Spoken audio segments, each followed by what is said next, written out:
Welcome to Dover High School for today's Henlopen Conference Boys Basketball Championship game. For the third year in a row, it will be between the Dover Senators, ranked number 1 and seeded 1 in the upcoming state tournament, 19-1 overall. Their only loss to out-of-state Bergen Catholic out of Jersey, 14-0 in the Henlopen North. And the South champs, the Seaford Blue Jays, with a 17-3 mark, 14-0 in the Henlopen South. Thanks for joining us here on the 302 Sports streaming platform. Well, the seedings are set for the upcoming state tournament, so this one today is more for bragging rights than anything else. Dover has not lost a Henlopen North game since January of 2023. That's 47 straight, while Seaford comes in with a 27-game Southern Division win streak. I'm Glenn Frazier alongside Pat Gariannis. The Seaford Blue Jays under Vince Evans in his 8th season, or the 6th seed in the tournament that gets underway supposedly Monday. We'll wait and see about the snow. The Jays have been very successful in recent years. This will be their 7th straight postseason appearance. The best season, 2022, they lost in the semifinals to eventual state champ, Tower Hill. Let me bring in my broadcast partner, Pat Gariantis, as we're looking forward to this one. It's going to be a fast-paced ball game, to say the least, Pat. That is exactly right. And, you talked about it, this resurgence under head coach Vince Evans for the Blue Jays. He's in his 8th season as head coach, 127 victories and 40 losses. I mean, he's only losing 5 games per season on average. He's revitalized the Seaford program, and it's been impressive. As you said, Glenn, 17-3 overall, 14-game winning streak, and 27 straight games within the Henlopen South. An impressive start for him, and obviously Dover has been the class of Delaware for the past 3 or 4 seasons or so. Exactly. Hey, let's go a little bit more in depth on these two, and we'll begin with the Seaford Blue Jays and the players to watch, Pat. Yeah, this offense goes through 2 guys. It's Vincent Evans and Azion Matthews. Matthews averaging 16 and 8 on the season. Evans averaging 19, including 45% from beyond, as well as 60 assists on the season. Those guys have been tremendous. Evans is the Class 1A state football QB1 on the championship team this past year. He scored 1,000 points in his career as well.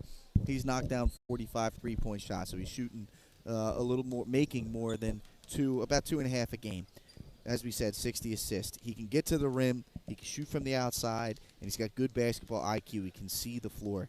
Matthews, we talked about, 16 and 8, and he's been there for a while. He's one of the many Matthews brothers that have blessed Coach Evans here with the Blue Jays. But they're not alone. A guy like Samarian Robinson, he's progressed all season long. He's averaging 5 a game, but he's second on the team in three-point shooting. So he can shoot from the outside. He's hit 18 three-pointers on the season. Arion Purnell, he can contribute 7 and 6. So he does the dirty work. He can score a little bit, but he consistently gets it done on the rebounds. The Jays, they're facing Dover. It's the 3rd matchup, Glenn, this season in the conference title game, and it's the 4th time they've played each other in the last 5 seasons. They have not been able to knock out the Senators in that span. So we'll see if they can exercise their kryptonite a little bit here. On the year, they've been controlling opponents. Their average victory is by 15 points. They score 67 points a game and give up 52. This one's going to be a high-scoring affair, there's no doubt. They do have a common opponent, St. George's. They lost that game by 12, 66-54. That was a sloppy game. St. George's was able to turn them over and just consistently keep that game sloppy. So they're going to have to take care of the basketball against this extremely difficult Dover defense. 2 of their 3 losses were to top 10 teams and top 8 seeds in the upcoming tournament. You mentioned St. George's. The other one was to Middletown, 64-49. And, oh, by the way, Coach Evans played on the only state championship team in Seaford school history. In 1997, he scored 18 points in that game. And I think he hit a few from downtown. He'd love to see that from 1 or 2 of his players in the game today, Pat. All right, let's switch gears and talk about head coach Stephen Wilson and the Dover Senators. And they're on another roll this year, Pat, with only 1 loss. They're they're undefeated against Delaware opponents. Yeah, they're tremendous. They've won 16 consecutive games since that loss to Bergen Catholic, who's ranked number 1 in New Jersey right now. And to be honest, they were only down about 8 points in the first half, so they were competing with them. They are a clear-cut number one team. They've got ranked wins against William Penn, Cape Henlopen, St. George's twice, St. George's once, Cape Henlopen twice, and then and Howard as well. Coach Stephen Wilson's been getting it done. He's 279 career victories to only 112 career losses. He's been tremendous as the leader of this program. And they're a little bit different. While the Blue Jays depend highly on Evans and Matthews for scoring, the Senators can spread the wealth, so to speak. Their offense comes from aggressive pressure on defense. You're going to see elaborate traps. You're going to see full court man-to-man. You're going to see a little bit of everything from this team defensively. Coach Wilson has prided himself on that team defense. They can score. They're one of the top teams in the state. They average 77 points a game, Glenn, and have put 90-plus on the scoreboard 5 different times. This is the type of game where you could see that. That will be something to keep an eye on. 4 players average in double figures, led by Javion Dennis. He averages 14 a game. He's hit 47 three-pointers, including, I think you said 5 in that previous stream that we did a couple of weeks ago or last week. The others are Kareem King. He averages 14 points. He's stepped up big, the junior has. And then senior Chase Little's averaging 12, as well as senior Terrence Williams with 11. So they, again, will spread the wealth. Williams and Dennis lead the team cleaning the glass. They average 8 rebounds a game. A lot of length for this Dover group, no doubt about it. They can create second-chance opportunities. Here's a stat, Glenn. 12 offensive rebounds per game. So Seaford's going to have to be aware of where these Dover Senators are on the court. They got 6 players who see the most minutes, and they shoot well from the line. So free throw shooting, you can't take advantage of them there. Little shooting 80%. King shooting 72. Williams is shooting 71. Cam. Jackson Dixon. Yeah. Jackson Dixon as well as Taylor, they shoot 69%. Javion Dennis, believe it or not, with as good as a three-point shooter he is, only shoots 61% from the free throw line. They're going to play 9 or 10 players, and as we said, they've been blowing everybody out. 77 to 49 is what the averages are. The common opponent, we talked about it. St. George's got a 12-point victory against Seaford.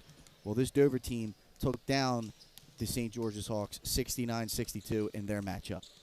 Pat, I think one stat there that really is key to me is when you look at free throw shooting from the 2 bigs, Kareem King and Terrence Williams, because they're going to get fouled a lot down in the paint and under the basket, and they're both shooting over 70% from the free throw line. That's such a huge plus for Coach Wilson. Well, and one of the things that really stands out to me that separates Dover from the rest of the field, at least so far this season, is they're one of the longest, if not the longest team in the state of Delaware. So many players 6'3" or above. And then not only do they have the athletic ability and the length, the basketball IQ of this basketball team is through the roof. They understand situations. They know when to push. They know when to pull back and run their half court. And defensively, they do a tremendous job of help defense and creating turnovers. I mean, they understand the game extremely well. And when you match that up with the athletic ability and the length that they have, that's why they haven't lost in state this year. Dover has an impressive resume. They've been number 1 all season long in every poll in the state of Delaware, and they're the top seed in the upcoming tournament. They have top 10 wins already regular season over William Penn, who is ending up the 3 seed in the tournament. That was by 17 points. They beat number 2 ranked Cape Henlopen, who ended up being, I think, a 7 seed in the tournament. They beat them twice, 65-49, and then it was a great game last Saturday here, 59-55. You already mentioned St. George's, and they've knocked off third-ranked, second-seeded Howard, and that was by 13 points. But here's a key stat. In their 3 closest games this season, and most of them have happened in the last 2 weeks, this is what they did. They outscored Smyrna 22-9 in the fourth quarter, came from behind. We were there, got a 1-point win. Javion Dennis hit the buzzer beater. Howard, they outscored the Wildcats 24-6 in the fourth quarter to get that double-digit win. And then here last Saturday, they were down by 3 going into the fourth quarter to Cape. They outscored them 18-11 in the fourth. What's that tell you? It tells you that, again, they understand situations, and when it comes down in crunch time, they know where to go with the basketball. They're confident with it, and it's just a matter of focusing, right? When this team focuses up, and their blood pressure doesn't run high, their heart rate stays low, they're confident in their play, and they're smart basketball players. They take advantage of mistake, Glenn, and they tighten up on that defensive end. That's clear to see. You look at what's impressive, not only is the scoring totals, but 9, 6, and 11 for fourth quarter outputs. Yeah. You're gonna be in games if you're only giving up that much per quarter. Yeah. We talked to Javion Dennis in the post-game interview last Saturday, and I said something to him about being involved in a few close games. He says, we're going to get everybody's best. Coach told us that. We know that. The target's on our back. We just feel like the fourth quarter's ours. We own it. Mm-hmm. And they have been. Yeah, and that's confidence, right? That's the confidence in knowing your skill level, knowing your talent, and having confidence that your coaches are going to put you in the best position in order to come away with wins. And right around, there's all buy-in from this program, from the coach level down to the player level, and these guys that may not be starters, there doesn't seem to be any egos with this Dover group. They all are like, we know what our role is, we know what part of the machine we are, and they accept it. And no one's sitting here being with sour grapes, being like, I need the ball more, this, that, and the other thing. Like, that's how you end up getting 4 guys averaging double figures, and no one averaging more than 15 a game. Exactly. Earlier today, we had the Girls Henlopen Conference Championship game. Kate Henlopen raced out to an early 9-0 lead, had a big lead at halftime, and Early College played tough in the second half, but Cape gets the win. They win the Henlopen Conference Championship. Final score was 64-35. Both of those two are going to be in the state tournament. Wish them the best next week whenever they finally get to play after this snow event we're supposed to have Sunday and Monday. Packed house here at Dover High School. Just, Pat, a great facility. We always talk about it coming here. Centrally located in the middle of the state, and nice scoreboards on both ends of the floor, and just a great atmosphere here. I mean, it's a low-level college arena. It really is. I mean, tremendous amount of seating. Obviously, that weird year that we had with COVID-19, this is where a lot of the tournament games were being played that year.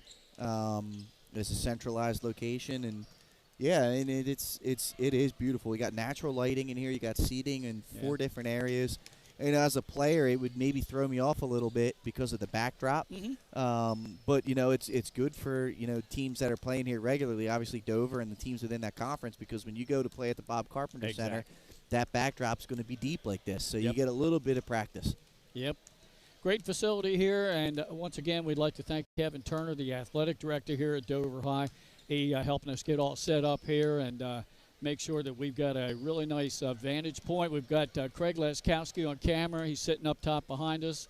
And Jason Winchell is producing for us here today as we wind down the opening warm-ups before this Henlopen Conference title game.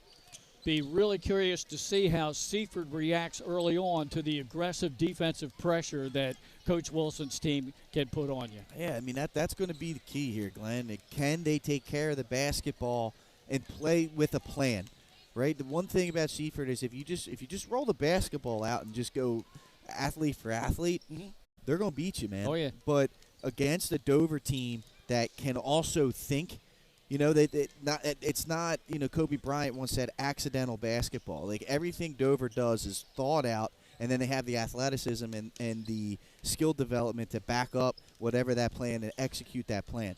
If Seaford can combat that, come out here, have a strategy against the pressure, they should know what they're going to see from Dover. They can compete with anyone. They can compete with anyone. I mean, you know, Matthews and Evans, those two dynamically, 2 left-handed players. If one-on-one, I don't know if there's anyone in the state that can guard these guys. But can they come out here and play with an organized strategy offensively and defensively to compete with this team? That's going to be the challenge for them. All right, we're going to give you both rosters here. We'll start with Seaford, again 17-3, riding a 14-game win streak. Number 0, Fadul Perilous. Number 1, Vince Evans III. Number 2, Azion Matthews. Number 3, Samarian Robinson. Number 4, Tajir Bacon. Number 5, Arion Purnell. Number 10, Jahari Ross. Number 12, Uriah Taylor Brown. Number 15 is Tyler Hitchens. 20, Trust Bergholtz. Number 21, Divine Pumphrey. Number 24, Enoch Dupre. And number 30, Caden Allen. Head coach, Vince Evans, 8th season here at Seaford High. For the Dover Senators, number 1 is Braylon Williams. Number 3, Xavier Walters. Number 5, Joseph Taylor. Number 10, Troy Spencer. Number 11 is Javion Dennis. Number 13, Cam Jackson-Dixon. KJD. Number 15 is Chance Fogan. Number 22, Chase Little. 23 is Meyer Wright. 32, Kareem King. And 33, Terrence Williams. Have an announcement now from the public address system here at Dover High as we're going to get the starting lineups announced. We already know for Dover the starters will be Javion Dennis, Cam Jackson-Dixon, Chase Little, Kareem King, and Terrence Williams. That's a starting five for Dover. That's a little switch up. They have been starting Joseph Taylor in place of Chase Little, bringing Chase off the bench. Now let's see who starts for Seaford. We know for sure it's going to be number 1, Vince Evans III, and number 2, Azion Matthews. Let's see who else starts as they are about to be announced here. And we'll see them come out at midcourt. Packed house here. The stands are full across court from us. And in both ends of the floor behind the baskets, they're filling up. So it's going to be loud in here. All right, here come the starters for Seaford. Number 1, Vince Evans III. Unbelievable athlete, football and baseball. That's right, baseball too, yeah. Mm-hmm. And number 2, there's Azion Matthews. Good length. Purnell. Number 5, Aaron Purnell. Arion. Number 12, Uriah Taylor Brown. And 24, Enoch Dupre.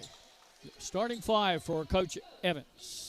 And Matthews and Dupre have the size and length to compete on the front line with these Dover players. You're just going to have to stay disciplined. Don't leave your feet on these pump fakes from Williams and company. And, again, athletically, this team can compete with Dover. Can they keep up strategically? That's going to be the question. So starting for Seaford, Pat, 4 seniors and a sophomore. Mm-hmm. Now the starting 5 being announced for Dover. Dover typically, they wear the whites as the home team, so they're going to be, I guess, considered the visitors team for this game, obviously. They're in their road blues with white numbers. As the starting 5 is out on the floor for them, we are going to step aside for the playing of our national anthem. Pat and I will be back for the opening tip right after this.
Just had the playing of our national anthem and a song that we hope to hear played tomorrow in the Olympics at the end of the men's ice hockey championship game between the USA and Canada. 8 a.m., Glenn. I know I set my alarm.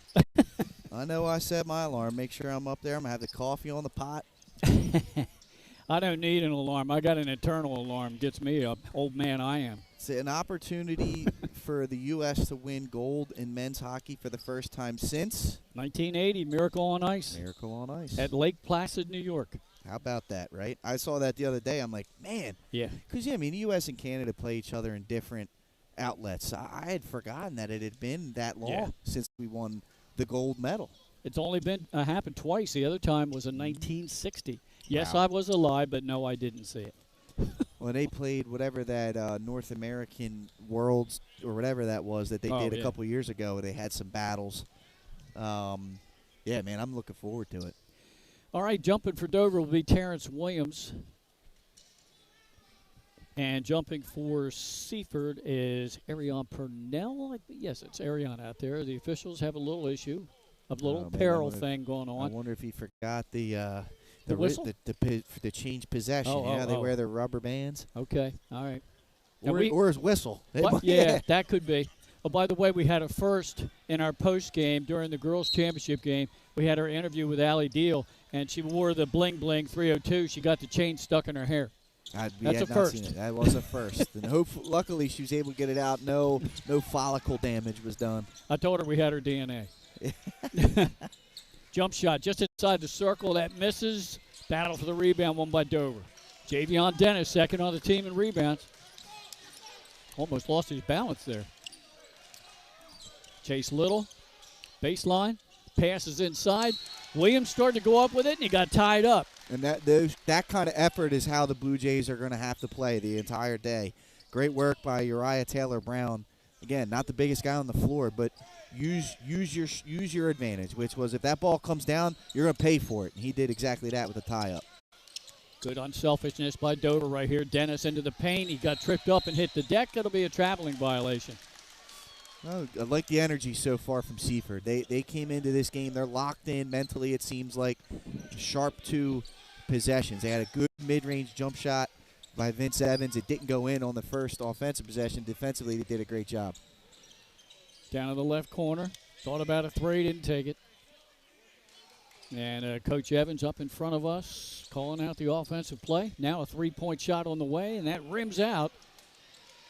And again, Dennis comes up with a rebound. Good box out there by Dover. And he passed it right through the 5-hole. Bad tweener pass right there. Bounce pass, but he didn't bounce it to where it would, bounce up to Little on the transition drive there. 2 early turnovers by Dover in their first 3 possessions. No score in the game. Yeah, that ball was not deflected out of bounds. It's a lazy pass there. Yeah. Yeah, I kind of got blocked out by the top of the scores table here. I couldn't see that, Pat. Good pickup. Well, and it's one of those, like, those they got to limit those because, yeah. I mean, it's Dover defense is going to turn you over occasionally just because of how good it is. You can't give them freebies like that. Terrence Williams open for 3, dribbles into the paint. Now a Euro step. They're going to call him for traveling. Mm-hmm. Love the defensive intensity from Seaford so far. Coach Evans' crew came out with some energy, and Coach Wilson didn't like how his team was countering that. He wants to call a timeout to talk that over. Yeah, we're going to keep it right here. We're just underway in this one. Crowd is still filing in here to a packed gym at Dover High. And we have no score, Pat. Yes, and again, defensively, Blue Jays doing what they need to do. Offensively, they've gotten into some sets. They have to stay focused and disciplined on that. Keep doing that. You're not going to probably score your average 70 points a game against this Dover team, but you can try to win a low-scoring game in which you execute. That's how you got to look at this right now. Yeah, I think we have 2 really good offensive teams on the floor here. We but do. Likewise, they're very good defensively. Correct. And athletically, they match up well with each other. Sure do. Little backcourt press by Dover. Seaford breaks it. Over in the left corner, 3-point shot on the way. That's short, tipped around, and Seaford got it back. Floater, that won't go. Chase Little with a rebound. Dover wants to run. Nice swat out of bounds by Seaford. Love it. Seaford, they playing high energy right now. And again, forces some deflection. Had some good opportunities at the rim. Uriah Taylor-Brown got that floater chance, couldn't knock it down. Chase Little gets it in up top to KJD. Right back to Chase, into the paint. Off the glass, it's short. Tried to get his own miss, and that's out of bounds off of Dover. Again, no score. Just kind of rose up over Evans there with the height advantage, but he couldn't knock it down. A little backcourt press again by Dover. Handling the press well, Seaford is. They've got to try and against man-to-man, you dribble it up here just like you're doing. Against the zone, you want to try and work it into the middle. QB1 goes strong to the rack. No good. It was partially deflected by King. Dennis to KJD. Back to Dennis. Now he traveled, right? Yep, another one. That's like 5 turnovers early. Dennis checks out. Quickly coming in for him is Joseph Taylor for Dover. A little lack of focus so far here from Dover. Blue Jays haven't been able to take advantage of it, but I like what I'm seeing from Seaford early in this game, Glenn. Across the timeline over to QB1, Vincent Evans from their state championship football team. By the way, they got the Delaware Sports Writers and Broadcast Association Team of the Year. Got to work something here. Don't be standing around. There's the short guy, and he gets the first bucket of the game. Uriah Taylor Brown. Back on defense. Williams went in strong. I think he got hit on the hand on the way up, so he'll go to the line. A good shot making there from Uriah Taylor Brown. Again, like you said, in a game full of giants, he's the average sized guy out here, but he can jump, and that allowed him to get up over the taller defender and knock down the mid-range jump shot.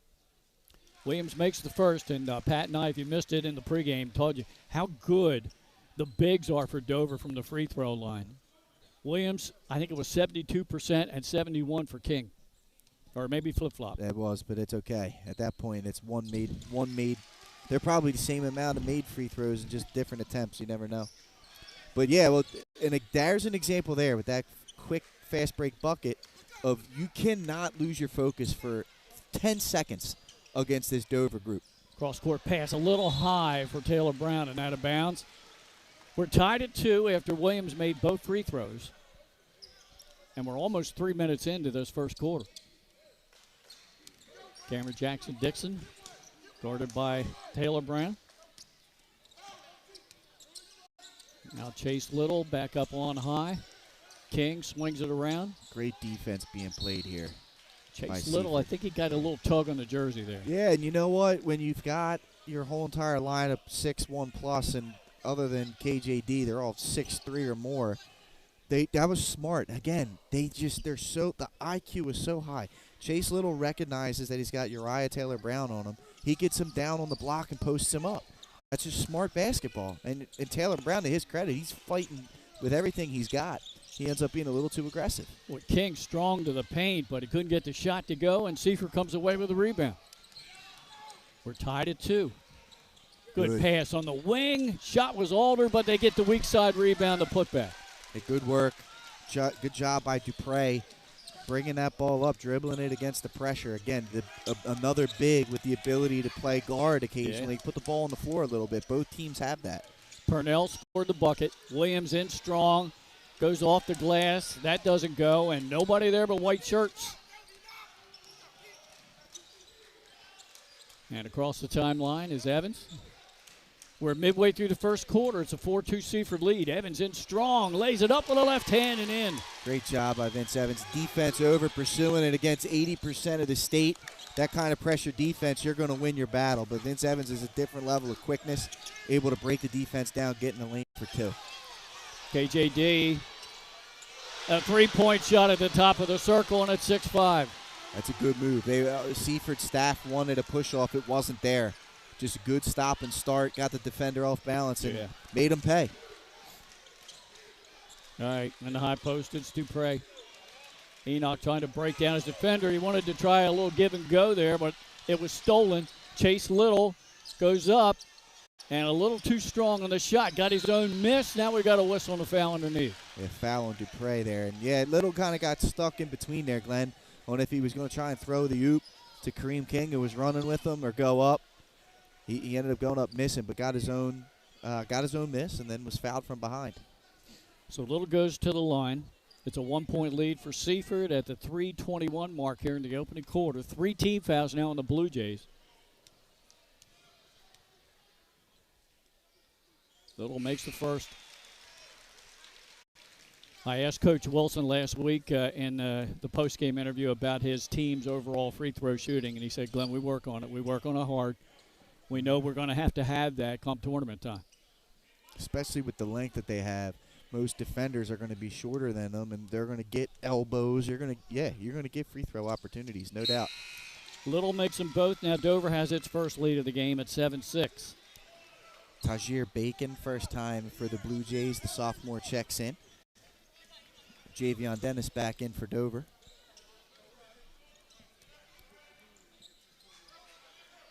Again, Dover has backed off of that backcourt pressure that they were putting on. Yeah, in this matchup, Glenn, not as much of an advantage as you have against most of your opponents. The Blue Jays will gladly take a run-and-gun game. Pull-up jump shot, no good. Weak side rebound by King. All the way down to what Dennis. A pass. Oh, and got it up and in with the left hand. What a pass from Cameron Jackson-Dixon. I mean, that is a three-quarter court float pass on the money. You'd think he was a quarterback Yes. for that kind of pass, right? And Dennis catches it, doesn't have to take a dribble, and he gets 2 easy buckets. 2 easy points, I should say. Got a whistle and a foul on the floor. Dover was down 6-2 in this first quarter. Now they lead 9-6, so they're on a 7-0 run. And a timeout being taken out by Coach Evans. Well, look, I mean, here's again, kind of talked about it in the pregame. If Dover's going to pull off the pressure and force the Blue Jays to play a half-court game, they have to stay disciplined in their sets. The first couple times on their half-court offense, Glenn, they were moving without the basketball. They were making passes. They got some good looks. They didn't fall. But if they go into this where it's just Vince Evans at the top or it's Azion Matthews on the wing and everyone's just standing around, this Dover defense is too good. You will not be able to keep up with them doing that. So you got to stay focused in the half court here. Good timeout by Coach Evans to try and get them settled in. All right, Dover brings out on the floor Cameron Jackson-Dixon, Kareem King, Terrence Williams, Joseph Taylor, and Javion Dennis. And looks like pretty much a starting five for Seaford as we've got Vince Evans the third. He's going to throw it in. Also Azion Matthews, Arion Purnell, and there's a quick jump shot that grazed the front of the rim and out of bounds. That ended up working out for them. They got a nice clean look for three. Yeah. For Evans, who's their top three-point shooter, just a little bit off. Again, backdrop, it could potentially throw you off a little bit to start the game. All right, Dover cross midcourt with a 3-point lead. Terrence Williams trying to back down his defender. Nothing there. Kicks it out to Dennis. Now down in the right corner to Taylor. Cross court up top. Cameron Jackson-Dixon. He didn't hit that one. Dover got the offensive rebound. Terrence Williams with a shot. The putback. Or are they going to disallow it? Yeah, they're going to say rim interference. It's all right. I like that from Dover. They crashed the offensive glass there. Tough one, but good officiating. Yeah. That made it a little bit noisy here in the building. And it's a capacity crowd here, too, Glenn. We're at the 2-minute mark of the first quarter. It's a 9-6 Dover lead. Seaford with the ball. Cross-court pass down in the corner. 3-point shot on the way. That's good. We're tied at 9. Taylor Brown. He's been good. Uriah has been – this is a great start for that young man. The sophomore stepping up to the challenge here. Now you see what Dover's doing. They're trying to get it down low to Terrence Williams with the height advantage. That's the 4th team foul on Seaford. Dover has just 1. Yeah. And, again, we said it. Athletically, Dover obviously at the top, but they also have high basketball IQ. They know how to set each other up and find mismatches. That foul was on the floor. It was a non-shooting situation. We're down to 1:30. 3-point shot. Chase Little, that one's short, but he alertly followed a miss. Seaford maybe starting to lose a little bit of energy there. They turned, watched the ball, hit the rim instead of finding a body and boxing out. King in strong. Had it stripped on his way in. Evans runs the floor. Passes underneath. Step back jump shot. Baseline. Rattles around and goes down for Azion. Just good shot making by Azion Matthews. 2-point lead for Seaford. Top of the circle. Williams will take it. Makes the 3. The big guy can step out. Stretch 4 right there. Terrence Williams.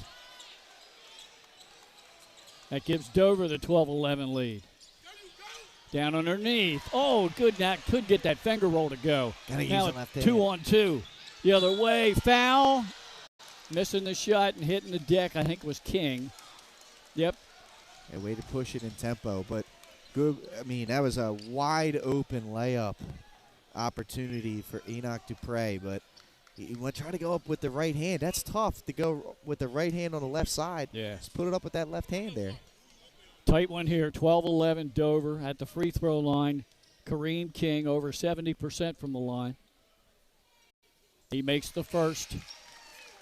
45 seconds to go in the quarter. 5 team fouls already against Seaford, just 1 on Dover. Luckily for Seaford, all 5 fouls were spread out. Right. Not one player with 2. Right. So nobody in any kind of foul trouble. Fadul Perilous checks in, number 0. Makes them both. As well as, it looks like, number 1 for Dover, Braylon Williams. All right, we're under 40 seconds to go. Evans strong into the paint, kicks it out. 3-point shot from the corner. That was a little strong. Evans got the miss. Pull it back out. Yeah, Wise. Taylor Brown. They wanted to do a give and go there. Oh, good pass underneath, but it was knocked away. Javion Dennis with a good hand. Up ahead to Williams. Good and foul. Williams got fouled. Good foul, though. That's, Yeah. I mean, they got beat. You got beat, which isn't good. You got beat back deep, but Perilous decided we're fouling right here. That's a good rake. So that'll put Williams at the free throw line with 19 seconds to go in the quarter. Dover up by 3. Tough pass. Matthews was looking for Dupre. It was a great cut by Dupre on the baseline. Unfortunately, like, it's one of those where it's just got to be perfectly placed. If that ball's up by his shoulders, that's a catch in the layup. That ball was down by his waist, allowed the defender to get his hand on it. First miss from the free throw line in the game today by Dover, as they were 6 for 6. Tajir Bacon checks back in. Uriah Taylor Brown gets a breather, and what a quarter for Uriah Taylor Brown. Yep. And he missed them both. Huge. 16 seconds. 3-point game. Pull-up jump shot at the free throw line off the mark. Dennis skies for another rebound. He has at least 3 in this quarter. Finds Chase Little, open the corner, makes the 3, second of the game with 2 seconds to go, and that's how the quarter will end.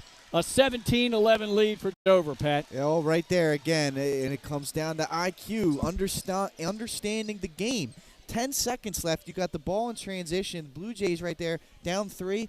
Probably should have waited and run a quick little secondary type look to where they get that shot with less than 3 seconds on the game clock. They fire one up with 10 seconds. They miss. It allows Dover to push and get the buzzer beater 3 to go up 6 after 1. Dover makes 3 shots from downtown in that quarter, one by Cam Jackson Dixon, the last one there by Chase Little, and then the big guy, Terrence Williams, he stepped out and made one as well. 1 3-pointer for Seaford. That was Uriah Taylor Brown down in the left corner.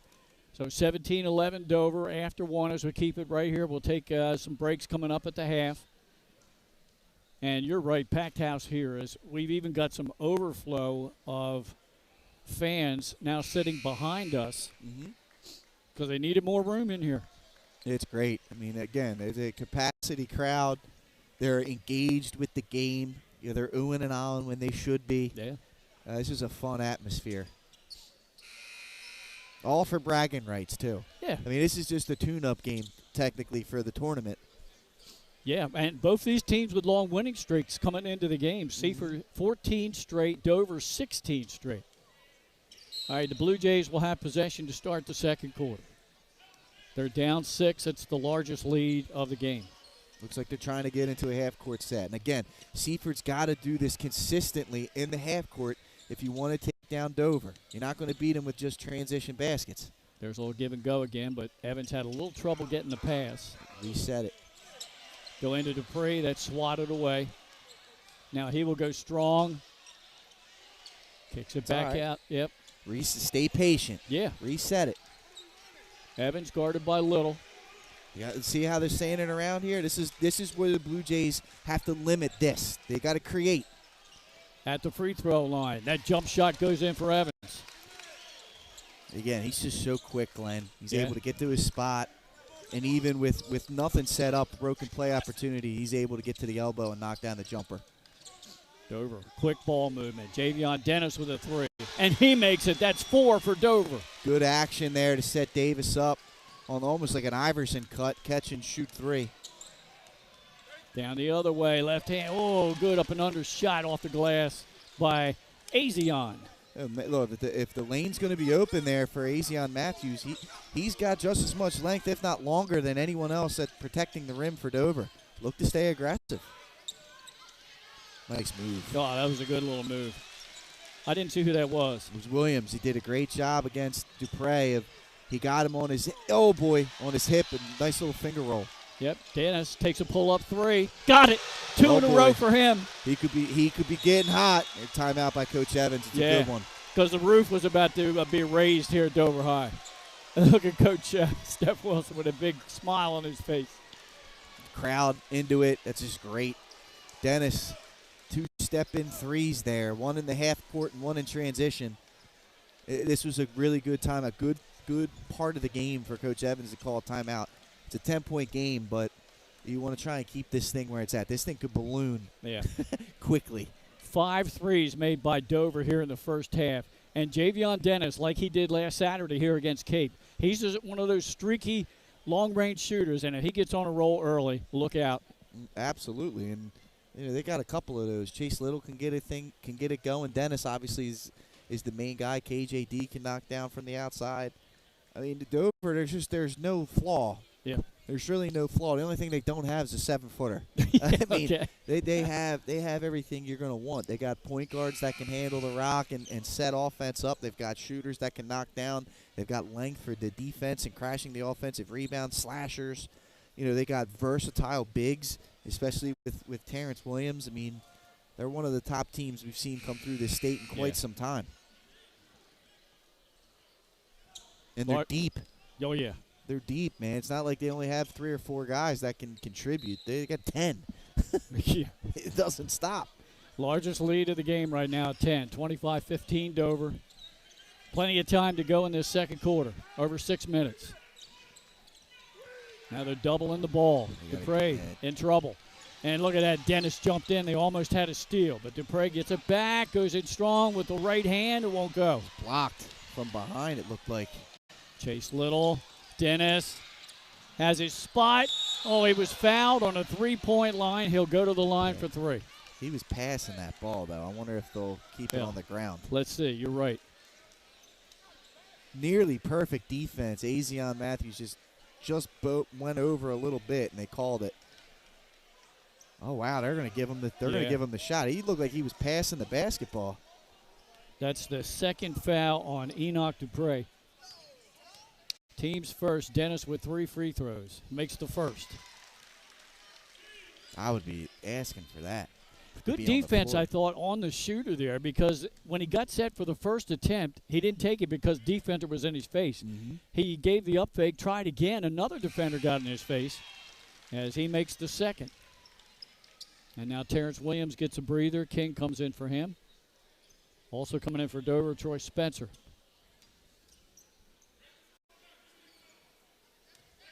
Dennis with his 3rd attempt here. Makes all 3. And, Pat, he has 9 points in this quarter, and we've only played 2 minutes. And what has been a competitive game, it's a 12-point lead. Yeah. Oh, dangerous. Steal by Dennis. Up ahead to Little. Oh, he tried to flush and missed.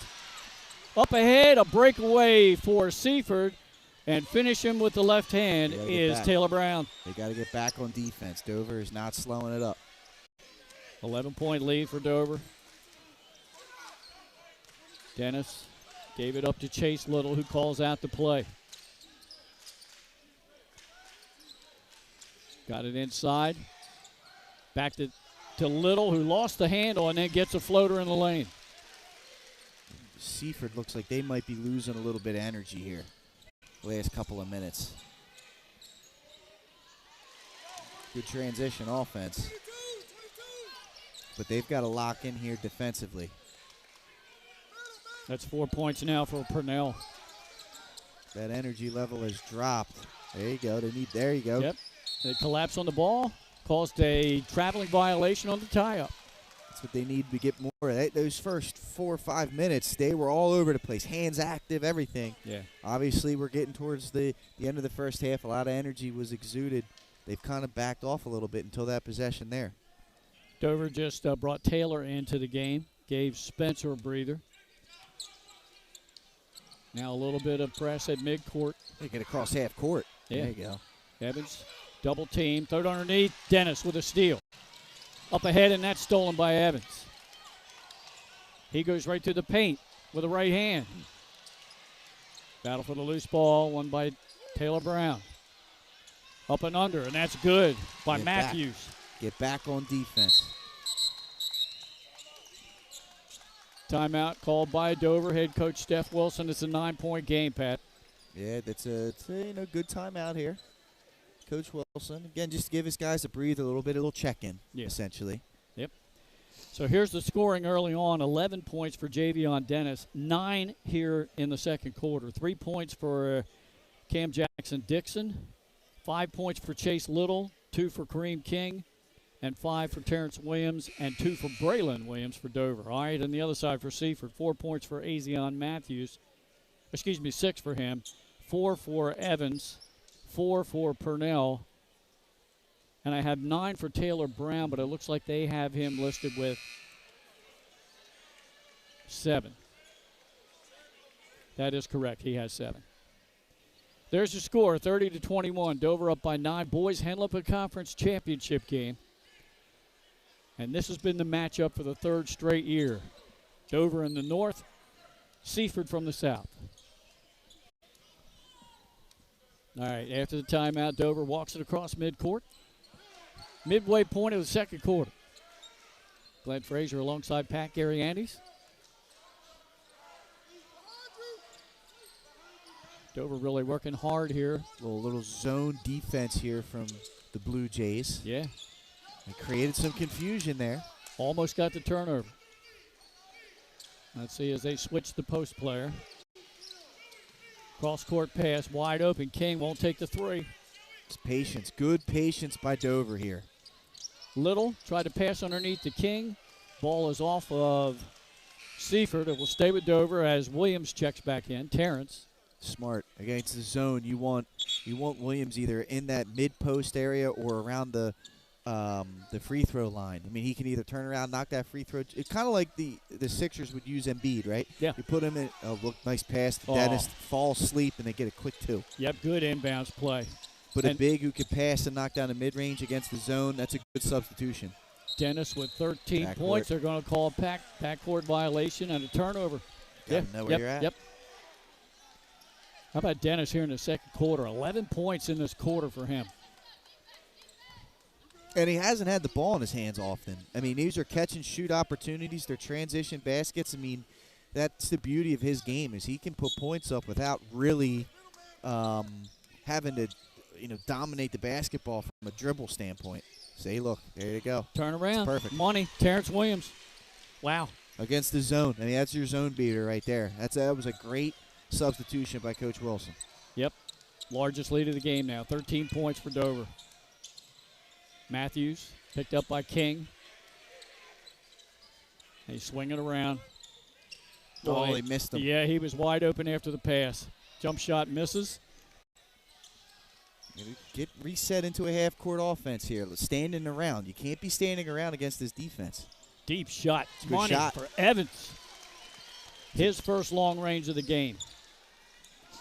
And that makes it a 10-point game. Quickly down what a the block. Other way. Wow. Call a foul on Purnell. That looked clean from here, but he must have got him maybe on the forearm. But again, Seaford, you cannot fall asleep against Dover. And they lose their focus because they make a 3-point shot. And you kind of hang your head like, all right, mission accomplished. And Dover's immediately pushing the ball down the court on you. Yep. Hustle play by Dover. At the line, King. He has 2 points at the free throw line.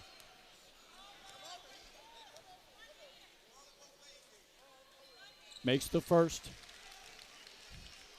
Back to an 11-point advantage for the Senators. 3 points now for King. 2:44 to go in the half. King makes them both.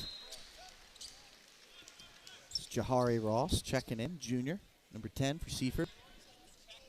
And coming off the floor is Arion Purnell with those 2 personal fouls. Coach trying to prevent him from picking up number 3.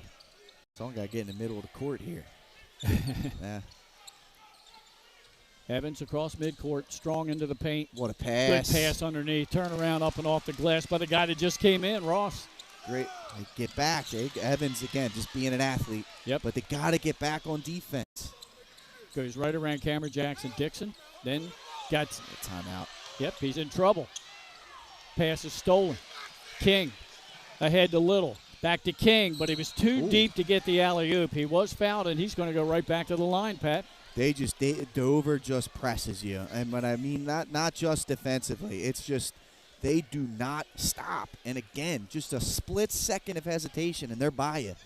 And right now in this second quarter, they've taken advantage of Seaford's just little teeny lapses in energy and focus. It's not even that much. I mean, it isn't even too much of a criticism of Seaford. It's more of just how great Dover is, and that they just do not sleep and stop at all. At the line, King has all of his points from the line. Missed the first one. Bacon, he'll check in for Robinson. That's right, he just came in. The only person with 2 personal fouls is Arion Purnell. Seaford has spread out the fouls. King makes 1 out of 2 there, give him 5 points. And Dover up again by 11 with 2 minutes to go in the half. Down in the left corner. Evans takes another 3-point shot. That's short. Williams with a rebound. He got doubled. Oh, a steal, and they missed the bunny. Second attempt up, and he's fouled. Good effort there by Matthews. Yeah. And the length, again, he's put some weight on. He's probably grown another 2 or 3 inches over the course of the season. Just got to learn to utilize that body, Glenn. Yeah. He has a good frame. He does.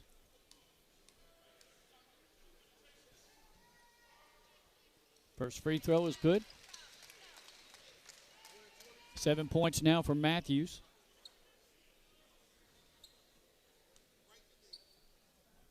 Seaford trying to get this deficit down to single digits.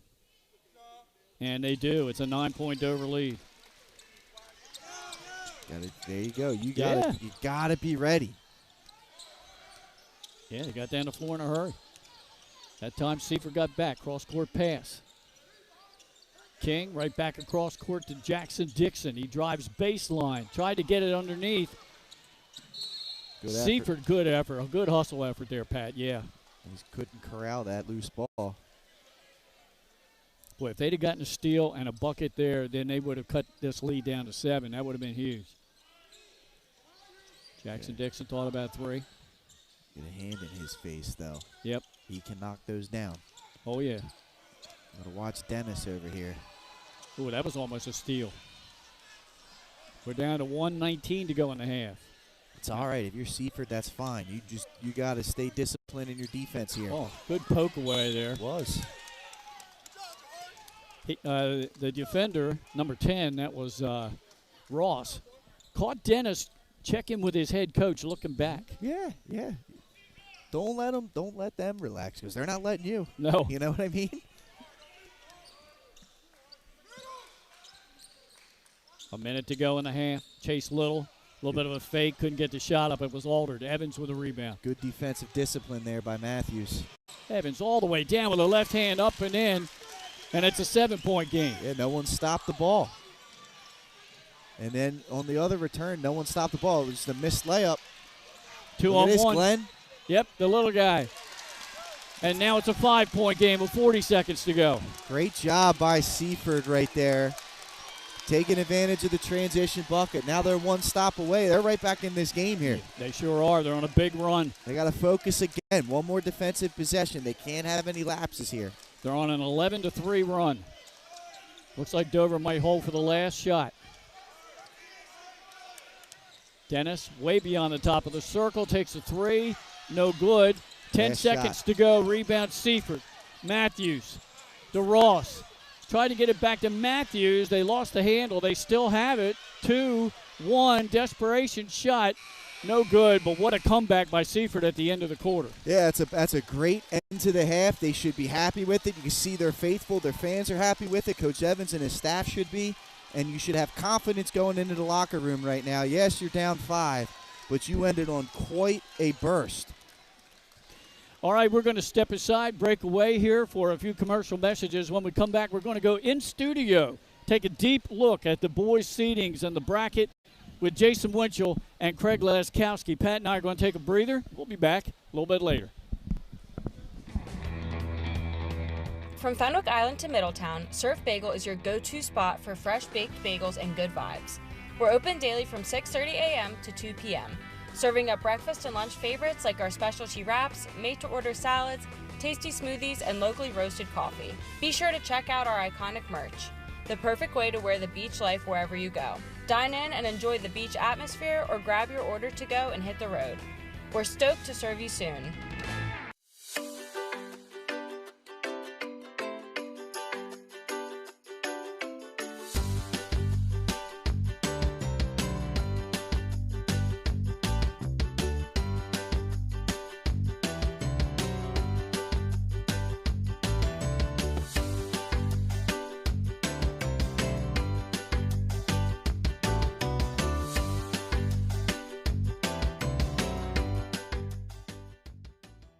Get the assurance that your HVAC system is what you need with Ambience. Ambience provides you with over 25 years of experience in the heating, cooling, and plumbing industry. The team at Ambience Heating and Air Conditioning provides high-quality residential HVAC installations, maintenance, and repairs in new and older homes in the Delaware, Maryland, Pennsylvania tri-state area. You may not realize it, but half of your energy costs go to heating. Welcome back to Dover High School here in Dover, Delaware. As we have a fun game here, but we're going to give you a little more fun here at halftime. So we're going to chat a little bit about the upcoming state tournament. I'm here with Jason Winchell. This is Craig Laskowski. I'm taking my my leave from the bird's nest with the camera to talk about a little state tournament action.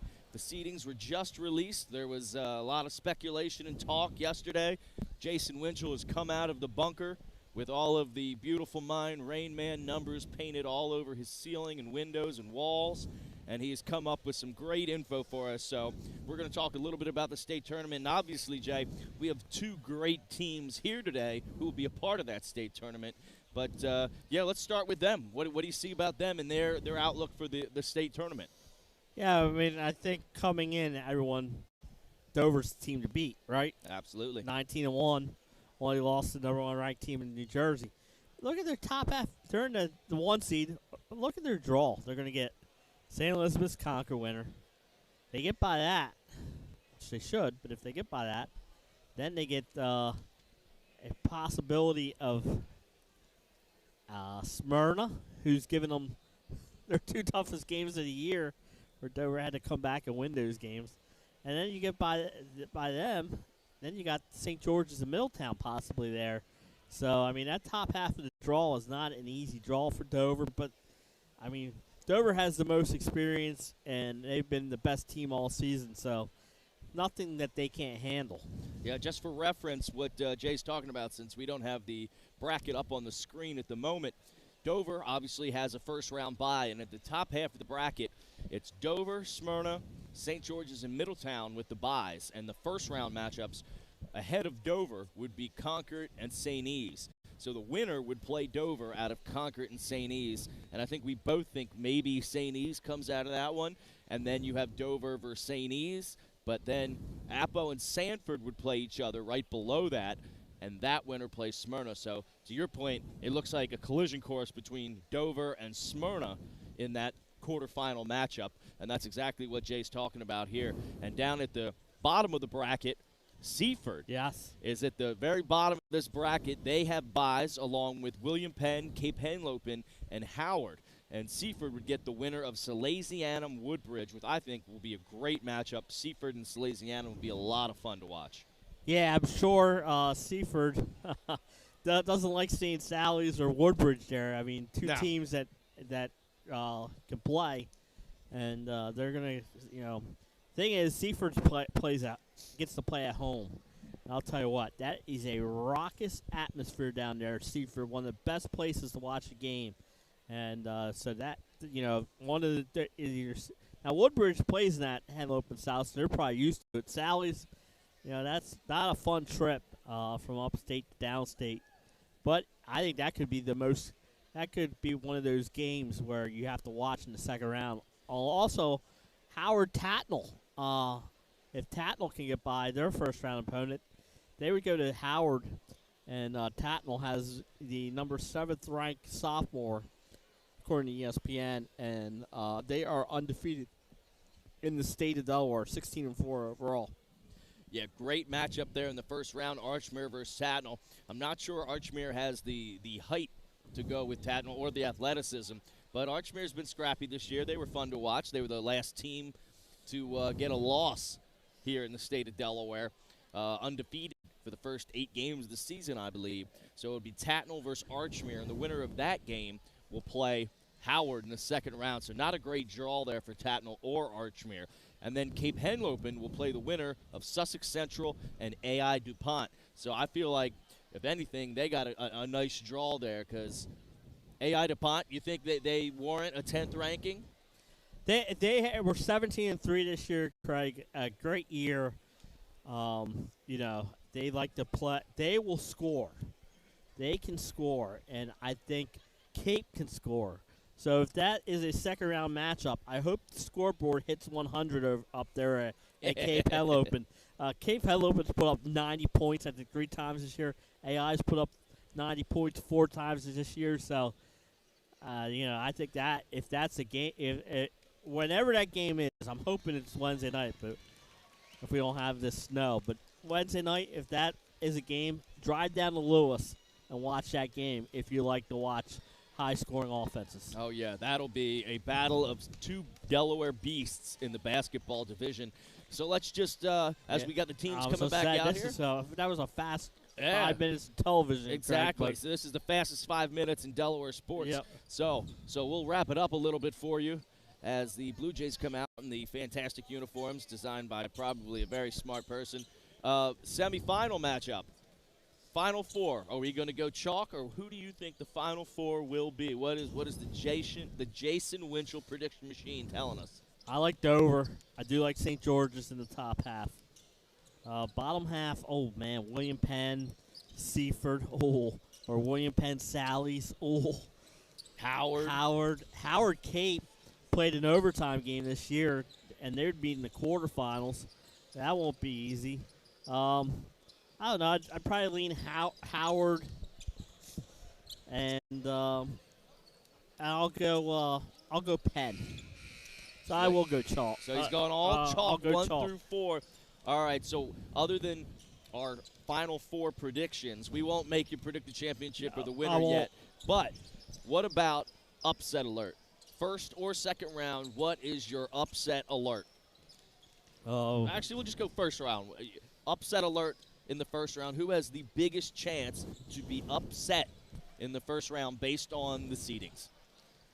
Well, Sanford at 24 just seems wrong. They get to go and play at Appo. They're used to Sanford's used to playing in the tournament. They made it 45 straight years or whatever the number is. It's been a long time since they haven't been in the playoffs. Them as a 24 seed scares me. Going to Appo won't be an easy place to play, but if I had to pick an upset in the first round, I would lean Sanford. There you have it. And with 1:45 left, the teams are back out on the floor, and that was a fast and furious first half and halftime. So we'll get you back with Glenn and Pat. Are we taking a break here, yes. Jay? Yep. All right, so we're going to take a break here. Hopefully you got some good information here at halftime from the guru, Jason Winchell, who is out of the bunker. I'm going to go back to my bird's nest, and we'll bring you the second half of this game right after this. Thanks for listening to 302. From Fenwick Island to Middletown, Surf Bagel is your go-to spot for fresh baked bagels and good vibes. We're open daily from 6:30 a.m. to 2 p.m., serving up breakfast and lunch favorites like our specialty wraps, made-to-order salads, tasty smoothies, and locally roasted coffee. Be sure to check out our iconic merch, the perfect way to wear the beach life wherever you go. Dine in and enjoy the beach atmosphere, or grab your order to go and hit the road. We're stoked to serve you soon.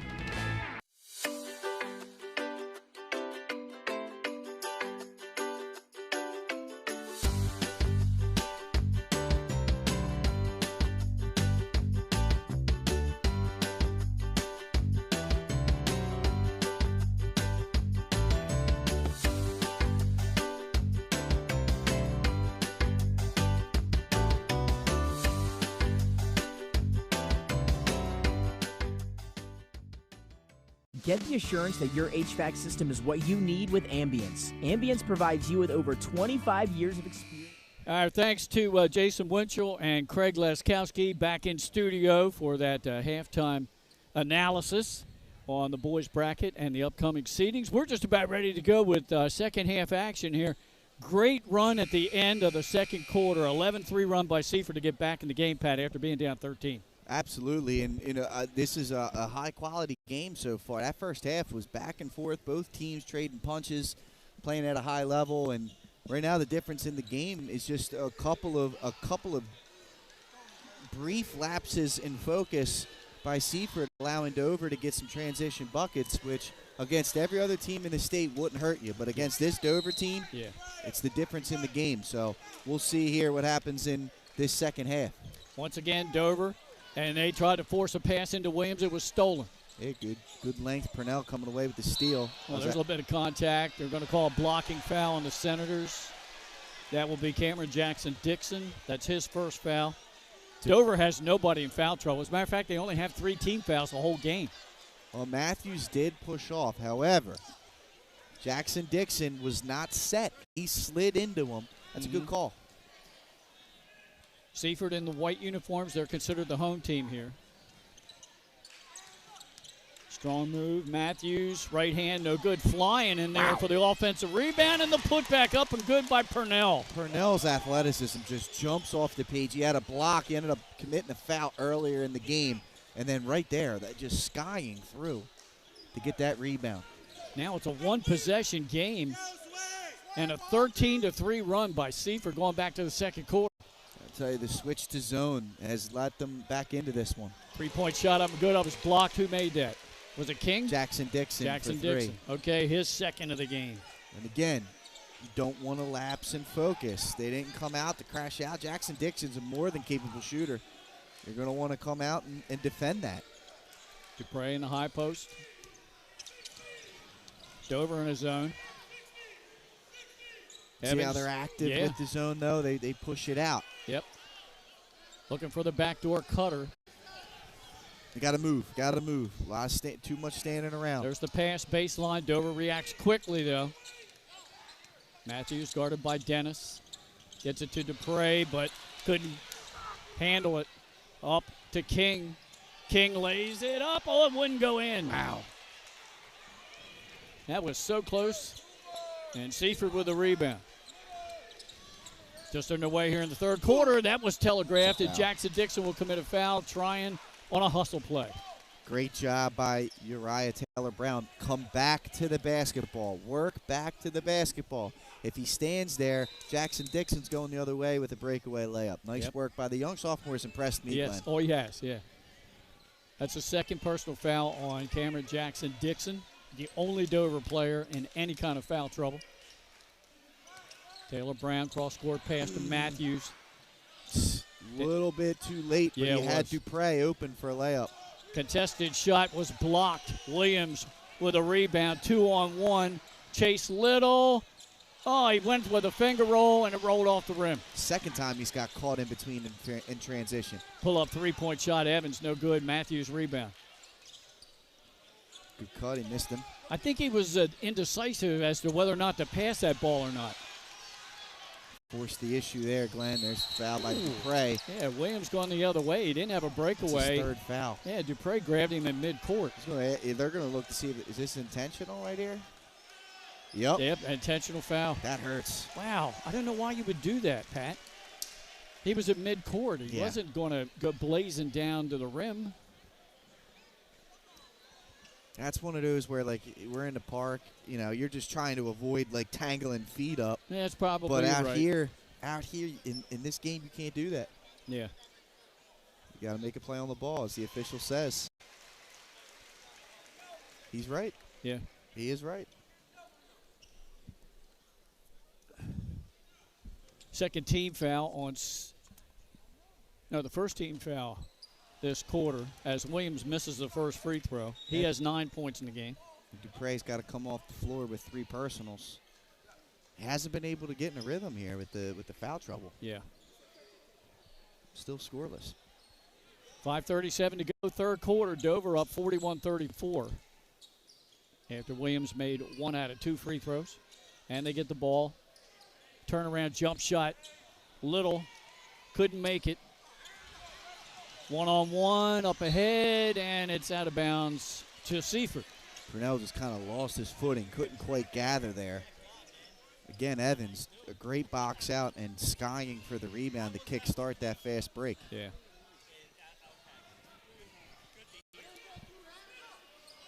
Evans will throw it in. Again, you got to move. They got to move. Yeah, they get it in. Coach Wilson yelling out signals. Good play. 3-point shot. Good set shot there by Evans. Good off-ball screening there to set Evans up for 3. That was beautiful. Cuts it back to a one-possession game. Contact underneath the rim. Yep.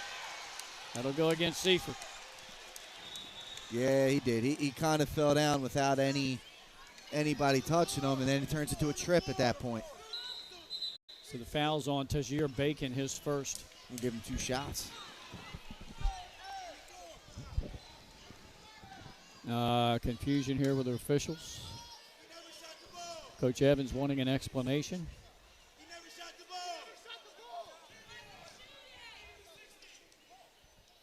At the line, Terrence Williams.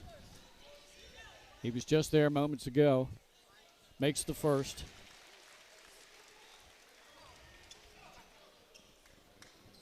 Seaford trying to contest that it was on the floor.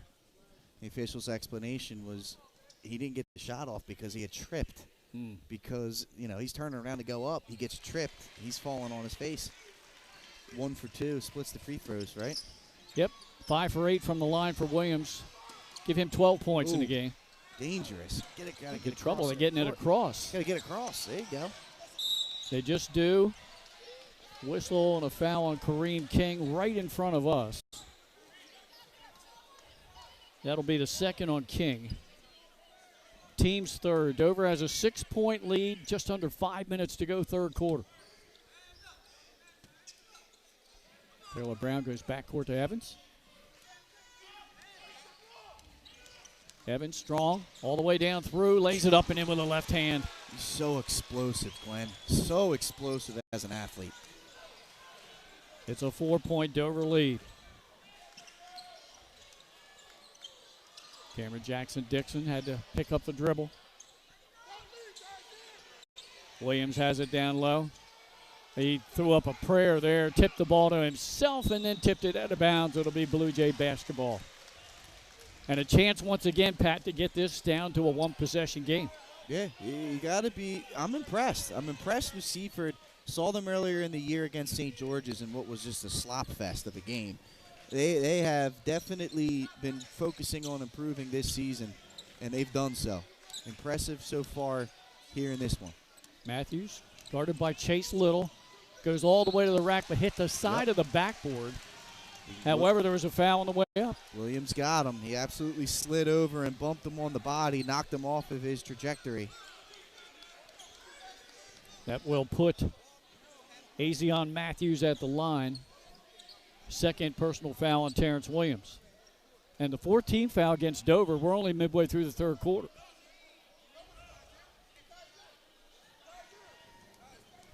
Matthews has 8 points tonight. Got the first. He has good size. I'm going to say he's about, what do you think, 6'4", 6'5", right around there? Matthews. Yeah, he might be close to 6'6" now. Yeah, I would say about 6'4", 6'5".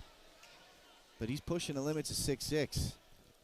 Well, you look at it, and they don't have their sizes listed on the website for sports, but Terrence Williams is listed at 6'6". I want to say Matthews is every bit of that. Yeah. The problem that Dover possesses is they got 8 guys that are 6'4" to 6'6". Everyone else has maybe 1 or 2. Yeah, timeout on the floor. What an effort. It's a full timeout. Yeah, 43-41. It's a one-possession lead for Dover. We're going to take a break here. We'll be right back after this timeout.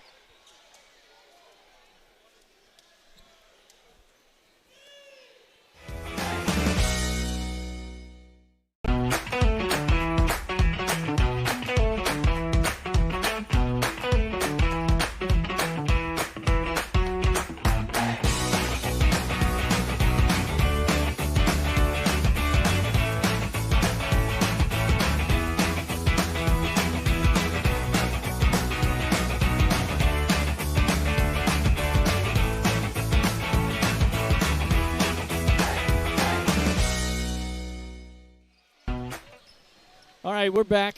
Glenn Fraser alongside Pat Gariantes. 43-41. Dover led twice early in the early in the second quarter by 13 points. Seaford ended the half on an 11-3 run, and they've been in it ever since. They have. They've been playing really smart basketball here today. We told you that the challenge is going to be, can they come out here and play strategically, offensively and defensively, because we knew athletically they could match up. They've done that. They've executed very, very well. Backcourt press. Taylor turned it over. And now we got a whistle on a travel after the turnover on Taylor Brown. Got to keep playing, though. Tough call. Seaford's got to, again, stay focused. That was great defense. Getting loud in here at Dover High. Halfway through the third quarter. The fans are getting after it. Yep. Nice little backcourt pressure that time by Seaford. It was. They're gaining confidence, Glenn, as this game goes on. There was a little lull in the second quarter where their energy dropped. They're right back into their high energy that they started the game with. Baseline move, foul. Yep, offensive foul. And that'll go on Braylon Williams, his first. Uriah Taylor Brown, Glenn, has been tremendous in this game. That's 5 team fouls now on Dover. I think offensive foul, I don't think but Seaford's going to be in the bonus the rest of the way. Yeah, 3:45 to go in the third. It's big. They got to stay aggressive. Got to stay aggressive. Now Dover's going to put on a little bit of backcourt pressure. Coach Wilson down there. Oh, he's hoping this pressure kind of energizes his team a little bit. Cross midcourt, Taylor Brown. Off to Matthews, guarded by Cameron Jackson-Dixon. Someone's got to get in the middle. Someone's got to get on that free throw line. Matthews or not. Strong, don't listen to me. Makes a bucket. We're tied. Just great quickness and ability to get in a lane, and then comes away with a turnover. And it's going to stay here with Dover. Wow, he unfortunately dribbles it off his foot. But Glenn, first half, they're not hustling back, and that's an easy layup for Williams. They adjusted. They're giving all that energy, and that would have been a turnover if he doesn't knock it off his foot. 2 leading scorers for Seaford are Evans and Matthews, and they're doing it again today. 14 points for Evans, 12 for Matthews. Inside, left hand, can't get it to go down. Put back by Dennis, he's fouled. You got him. Dennis, who scored 11 points in the second quarter, this is his first opportunity in the third.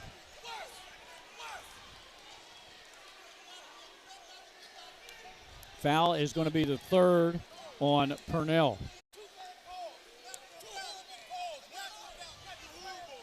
Meanwhile, the free throws, Dennis makes the first to break the tie. Now, and we got a bench warning on Coach Evans.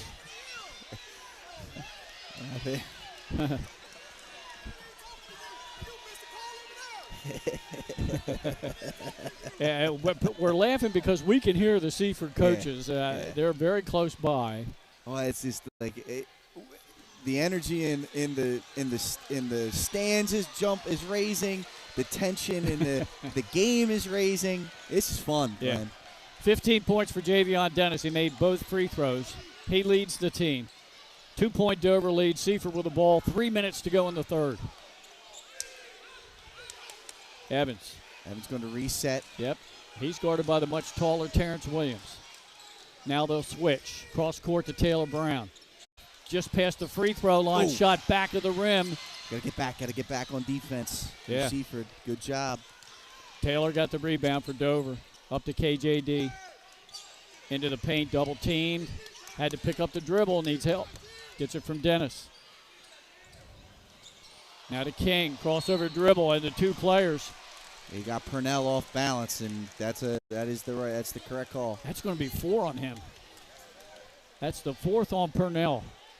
Got the feet sped up. He was off balance. Great job by King. Just a good crossover right there to get the defender. The Ross will go in for Purnell with those 4 fouls. He'll come out.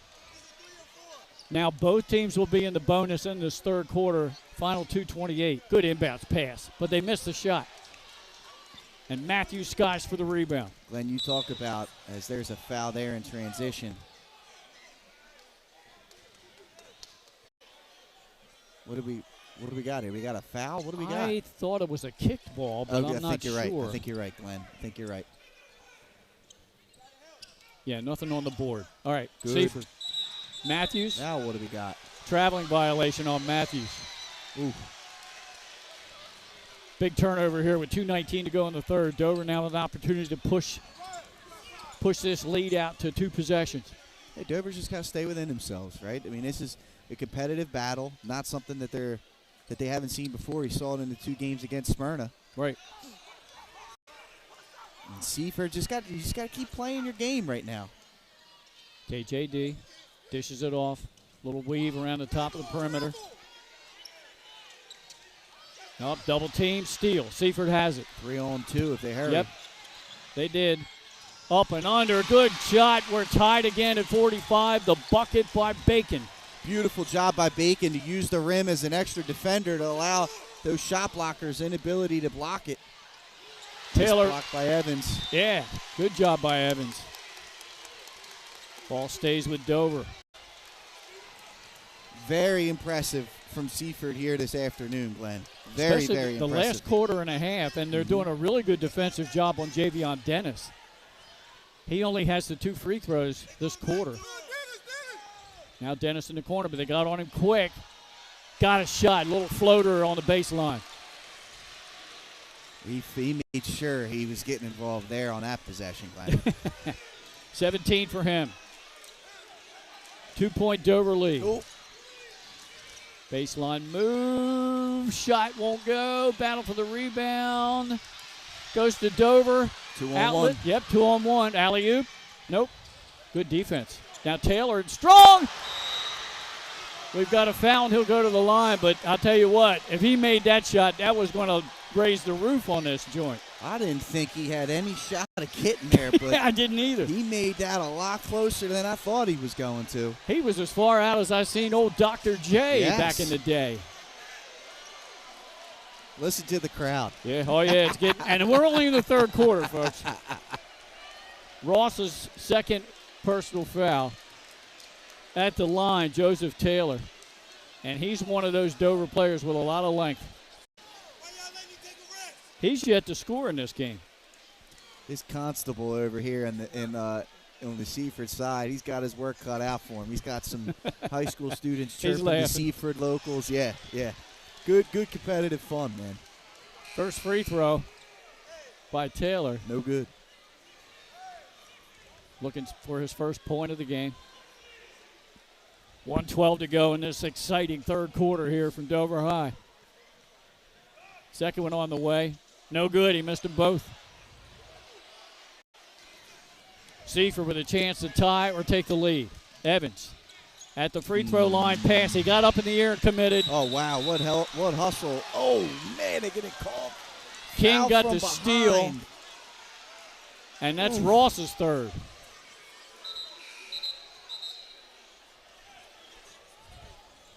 They had to steal. They were headed down for a breakaway, and I thought a good defensive job by Ross, but no. And I say both teams are in the bonus now in the final 61, so King at the line. All 5 of his points have come from the line. Evans kind of got stuck again in the air. Did, yeah. I think he initially was going to try and pass to the far wing. Then he decided, I'm going to try and shoot. And then when both those things got bottled up, he's in the air at that point. He tries to kick it to this near corner, and just has good defense by Dover. I'll tell you what, man. You and I needed to catch our breath at halftime. I'm glad we had the in-studio analysis there at the half, because this is going to be a wild finish. Kareem King, 7 for 8 from the line. This is fun basketball, though, Glenn. Both of these teams have been playing very good. 49-45. Dover up by 4, 54 seconds to go. You think this game doesn't mean anything to these guys, man? Oh, it does. Both want to keep those winning streaks alive. Exactly. It isn't going to show up on their record, but they know. Ross at the free throw line, back of the rim. He got his own rebound. Good hustle. Off the glass. No good. Oh, you got to make those. And out off of who? Going to Dover. They might overrule this. Yep. Our Seaford bench, I don't want to say having fun with one official, but they didn't overturn it, so Chase Little will throw it in. 35 seconds to go in the third. Seaford needs to find a way to keep this at a 4-point game. Yeah. You do not want to be where you were, where this game was tied late in the quarter, and then all of a sudden you're down 6 going into the fourth. Yeah. Or 7. They've been playing really good defense. Both teams do. I mean, it's just a staple. Both these teams score a lot, but they're very good defenses. And that's exactly. This has been a quality basketball game on both ends, Glenn. 13 seconds, 12 seconds. They're holding for the last shot. KJD with the ball. Doubled up. Oh, he got his man on a good fake and put a floater up with 4 seconds to go. Never picked his dribble up. Great Taylor job. Brown. No, that was a great job by KJD at the end of the quarter, Pat. He did. He had that run. Azion tried to run and jump him, but he did a good job of keeping that dribble alive. A little hesitation to get the help defender off of him, and a nice floater in the lane. Heck of a close to the quarter by Dover there. It sure was. Hey, strap in, folks. We got one heck of a fourth quarter coming up right after this. Provides you with over 25 years of experience in the heating, cooling, and plumbing industry. The team at Ambience Heating and Air Conditioning provides high-quality residential HVAC installations, maintenance, and repairs in new and older homes in the Delaware, Maryland, Pennsylvania tri-state area. You may not realize it, but half of your energy costs go to heating and cooling. Make sure your energy dollars count and call us today for a free estimate. 302-239-HVAC, 302-239-4822. Get the assurance that your HVAC system is what you need with Ambience. Ambience provides you with over 25 years of experience in the heating, cooling, and plumbing industry. The team at Ambience Heating and Air Conditioning provides high-quality residential HVAC installations, maintenance, and repairs in new and older homes. All right, get ready, folks. 8 minutes of regulation basketball to go here. And this capacity crowd here at Dover High enjoying this one as much as we are, Pat. Unbelievable, right? A tremendous crowd, and it's not just fans of the program. It's two cities, essentially. I mean, you've got the town of Seaford. Yeah. And it is. It's like town or city privilege is what's going on. So, like, you see them. Not only are these just fans of the high school team or parents or family of the high school teams, it's like, no, they're representing our town, and you can feel it in the crowd. Coming off a state football championship. It's two great communities, absolutely. Good defense right in front of us. Taylor Brown with the ball, guarded by King. They go baseline. Jump shot, missed everything. Chase Little, outlet to King. King has Dennis on the left wing, but good deflection to the pass. King got it back to Williams, and he lays it in. This comes down to shot making now. Blue Jays have gone cold in terms of making shots. They've had some good looks, haven't knocked them down. Dover has continued to. Now an 8-0 run by Dover. 53-45. Early in the fourth quarter, Matthews gets a screen. Tries to break down Cameron Jackson. Defense is too packed in. You're going to have to work the basketball around here. Foul is the third on KJD. You see Coach Wilson tell him, KJD looking, he goes, dude, just don't reach. You're doing great. You're in front of him. Right. No need to reach. Evans gets it into Taylor Brown. And quickly around to Evans on the far side. Tried to give an up fake, but I tell you what, good defense. Yeah. Now a double. Needs help. Cross court. Ross.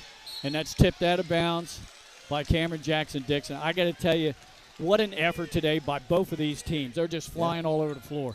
Absolutely. And, again, it just shows you, again, you just can't lose your focus at all. You've got to be locked in at all points. Matthews at the free throw line. Jump shot short. Williams for the rebound. Man. They can't buy a bucket, Glenn. Even when they get good looks, they're just not knocking them down right now. That was a good look. Williams did a great job of boxing out to get the defensive board. Williams down in the left corner. Passes it to little floater. He got it to go, and it's now a 10-point game. 10-0 run by Dover. Unbelievable, right, Glenn? This game, we said strap in for a finish, and Dover has promptly gone on that 10-0 run. Fourth quarter, Senators. That's a good line. That's a good find. It's good offense right there. And they get a bucket for Taylor Brown on the baseline. Yep, and a timeout on the floor after he gets his 10th and 11th points of the game.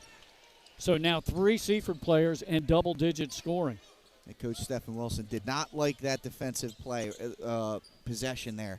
Felt like his team kind of lost their focus for a split second, and what's he do? He punishes them for it. He immediately calls a timeout and tells them that can't happen. And he's right. He's right. If you want to be great, good teams, you can lose your focus a little bit. And guess what? You'll go 14-6 and 15-5 or whatever. But if you want to be great, you want to go undefeated within the state and run the table, and your only loss is out of state. You know, they got one. They had a 20-0 season in 2018-19. I see it over there, 20-0 regular season. But, like, if you want to finish the job, you've got to be focused 100% of the time. I like it. That's great coaching. Good great teaching coaching. moment right now, Absolutely. for his players. And, again, you had a nice 10-0 run there from the tail end of the third quarter into the opening moments of the fourth quarter. Looking good, but then you had a little bit of a breakdown. And, you know, the run stopped. Now it's an 8-point game. It's not a runaway. And you don't want to give Seaford momentum. That was a momentum-stopping timeout. Correct. You took control of the game. The last thing you want to see as a coach is your team then give it back. Yeah. You don't want to just give it back. You got the lead. There's 6 minutes left. Don't fall asleep for 2 possessions. And like you said, give Seaford the illusion of, like, all right, we're right back in this thing. Pat said it earlier. There's a great college basketball day with a lot of top 10 action going on. And we've got a great one here. Absolutely, 2 teams ranked. And we're getting ready for March, Glenn. Yep, the madness. Absolutely. Chase Little, mid-range jumper. Can't get it to go down. Rebound, Seaford. Those are good looks, though, for Dover. Yep. Matthews runs it down the floor. Passes underneath. Little pump fake. Dennis, good block. Yeah. All the way down the floor to what a Chase pass. Little. Lays it in. Good pass. Tell you what, Jackson Dixon with these outlet passes, he is on the money, dropping it into the bucket. That's the third one he's put on the money like that. Strong move by Taylor Brown with a left hand. He has 14. That's a tough shot. Again, extremely impressed with this young sophomore. Back to an 8-point game, 57-49, 5:15 to go. Dover working some clock. This is smart. Yeah. Moving the ball around. Look at that. Open underneath. Backdoor. King was all wide open. His first bucket of the game. Tremendous job. Good ball movement. They used the whole floor there in the half court. Good outlet pass. Yep. A little bit too strong with a shot. Dennis had the ball, and we've got a traveling violation. Thought it might have been a tie-up and a possession change, but it's the right call. It's okay. And no one did anything wrong there. No. You know what I mean? It's just, it was a travel. Matthews wants the ball. He doesn't get it. It was a good seal. They couldn't find it to him. Bacon. Floating pass to Taylor Brown. That was stolen by Dennis. Pull-up three-point shot. Too strong. Look at that. Good hustle. Kareem King. Yep, good hustle to get the offensive rebound. That's what I'm saying, Glenn. This team, it's just like everybody just plays their part, and it's nonstop with Dover. There's a whistle and a foul. Let's see if they call that on Taylor Brown. It is. That's his second. Yeah, they're going to get Dupre back in the game. Coach Evans will. He has 3 fouls. Ross has 3. Purnell has 4. Attempt at a steal there, and ball will be out of bounds to the Senators with 4:24 to go, a 10-point game.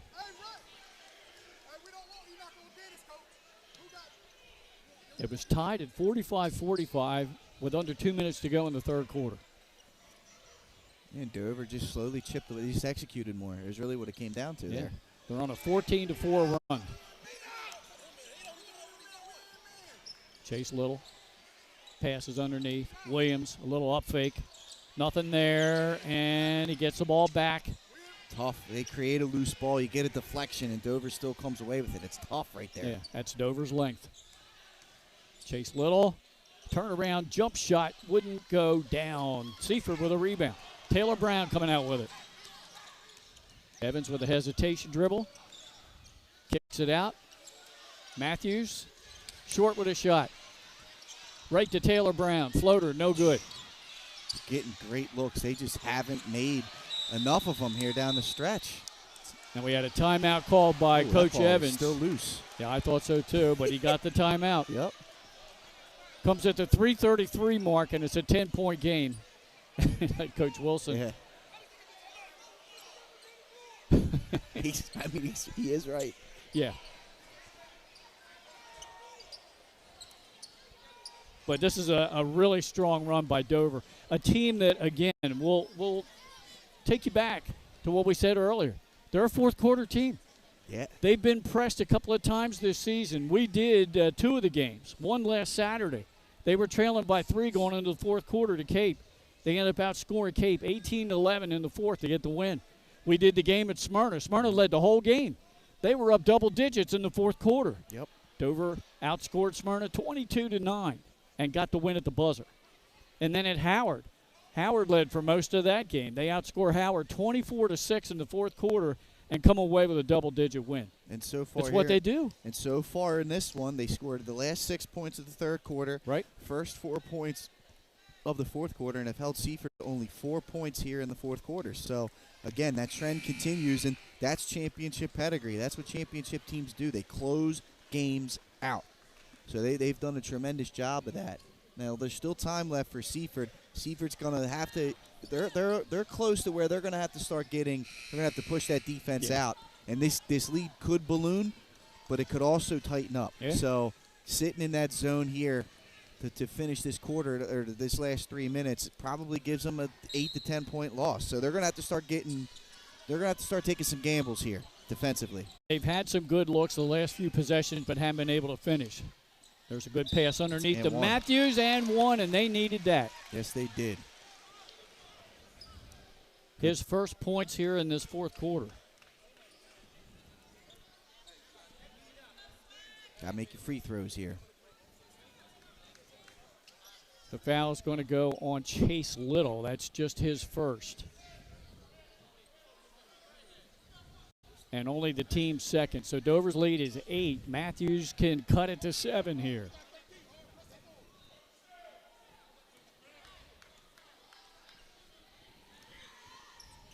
And that one was in the cylinder and came out. Tough. Seen a lot of that from both teams tonight. 8-point Dover lead. We've got a whistle on the floor. Traveling violation. Got the feet moving before he put the ball on the floor.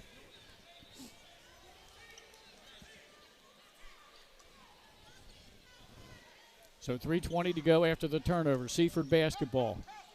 Seaford just got to stay focused here. Execute here on offense. Matthews to Ross, takes a mid-range jumper. That was in the cylinder and came out. It's tough. Purnell's been amazing energy. Just tremendous energy for Seaford tonight. He doesn't have many points. Yeah. You know what I mean? The stat sheet's not going to be there, but if you're watching this game, this number 5 in white is jumping out. And Pat, he's got 4 fouls. He does. He does, but that's what he brings to the table. You can't just take that away from him. Matthews for 3. Missed it. Dennis runs down the rebound. He's had some key rebounds this game. Yes. And again, Seaford just can't. They're just not making shots down the stretch here. Yeah, they're getting good looks. They're just not making them. Lid on the bucket. Under 3 minutes to go. Oof. Williams, double team. Now head coach Wilson wants a timeout. Yeah, he wants to talk it over. I mean, you're seeing some face guarding on Jackson Dixon, a little bit of disarray. Again, Seaford, we said, was going to happen. They're going to pick up this defensive intensity and try and force some turnovers. That's a good timeout. 59-51. And, folks, you're watching two teams that are in the top 8 seeds. Dover, the overall number 1 seed. So neither of these teams will play until the second round. They'll get home games, and if they can win those home games, they'll advance to the quarterfinals. Seaford is the number 6 seed, and Dover the number 1 seed. So Dover will get the first-round winner of the Concord-St. Elizabeth's game. And Seaford down at the bottom there, the number 6 seed. They'll get the winner of number 11, Salesianum, and number 22, Woodbridge. On paper, you got to figure it's going to be Salesianum. And that's going to be a tough one for Seaford. It's going to be a good matchup there. That should be a heck of a ball game. 17th seeded St. Elizabeth Vikings. Got to give a shout-out to Coach. The alma mater of yeah, absolutely. Of Coach Pat? O'Connor. and company. That's a team that they've lost a ton of talented transfer the last couple of years, in particular going into this season. And he's had that group down the stretch playing basketball for each other and playing well. Got to give credit where it's due, man. Back in the tournament again, 12-8 year. Had some good wins. They played some good teams tough. I love to see that from the alma mater.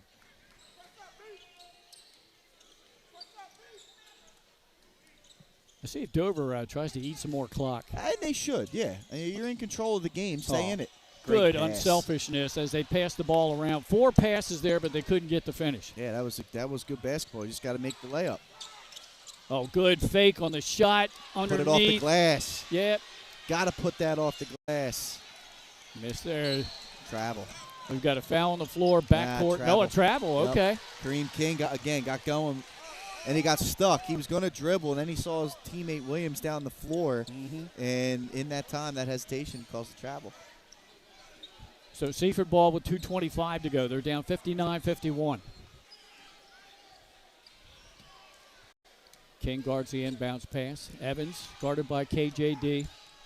Ross is up, ready to come into the ball game. Evans strong in the paint, backs up, shot won't go. Again, it's just the Blue Jays. They're right here. Yeah. They just haven't been able to make shots. Cameron Jackson-Dixon across midcourt. And what do we got? A foul on Evans. Doesn't hurt from the sense that it's only the 3rd team foul on Seaford. Right now, the foul trouble is just Purnell. Purnell's got 4. Right. And that's really it. And Ross, I'm sorry, Jahari Ross does have 3. But yeah, so does Dupree. He'll be all right. Yep. Dupree's got 4. Oh, okay. Smart here from Dover. Just keep working clock. Under 2 minutes to go. Just keep running this flex offense. Good post up. Little. KGD. Smart. Right back to Chase. Almost had that ball stolen away, but it does go out of bounds off a little. Seaford ball, and they get another opportunity. As Dupree checks back in, Ross comes out. Can Seaford get a bucket here? That's the question. Are they going to be able to put buckets up? Evans to Matthews. Matthews, kick out pass, 3-point shot by Taylor Brown. He makes it. That's a big one. It's been him today. He's been the extra piece today. And now it's a 5-point game. And again, Dover should be in no particular hurry. That's a walk. That was a bad shot. That's the first maybe mistake we've seen from Dover. 59-54. Evans with a contended baseline jump shot. No good. Skying for the rebound was Dennis, and then he's thrown down. And, look out. The official's got to step in here. That's all right. You know what? And I like that there was no additional whistle here. That's good. Hey, that's hard basketball. Yeah. That's hard, tough basketball. There should be no extra. There shouldn't be an extra call here. That's going to be Purnell's 5th. Yeah, he's out. He's going to foul out with 6 points. So they get an opportunity to take their time on the sub in if they want, but it looks like they just sent Ross right in there. Well, that should be I believe, the 4th team foul. Maybe I'm off. No, it should be.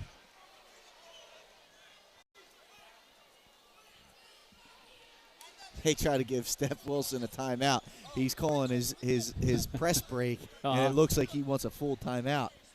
And it looks like only 3 team fouls. So I was ahead of the game there, I think, maybe on Seaford. I'm not sure. All right. Coach was he was signaling to his team. Yeah. Spread it out. Yeah. And the official thought he wanted a full timeout.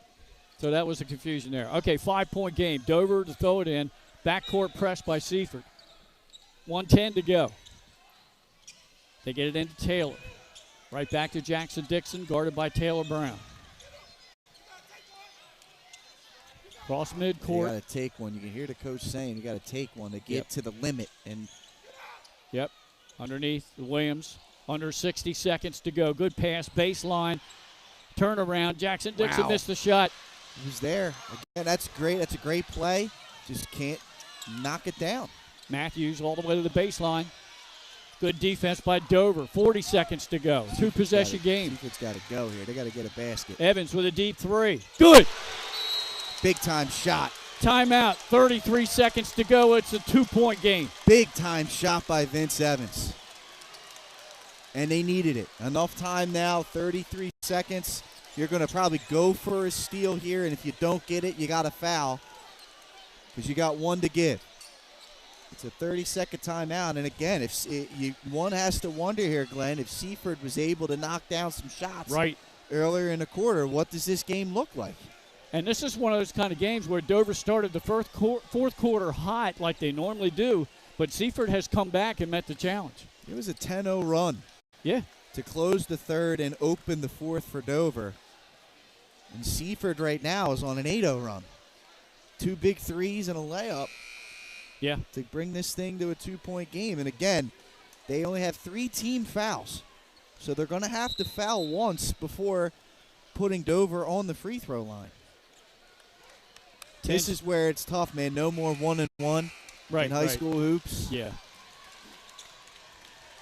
So the first thing is Seaford will try to steal the inbounds pass, and then they're probably going to foul. They should, because they got to foul twice to put Dover on the line. Right. Chase Little will throw it in. Oh, they got to go. What did we do? Oh, man. Oh, that was almost stolen by Taylor Brown. Up ahead, Terrence Williams. It's smart by Dover. I wouldn't do anything. Cameron Jackson-Dixon, pass underneath, floater, no good. Dennis on the putback. Big. But that was a gamble. That was huge.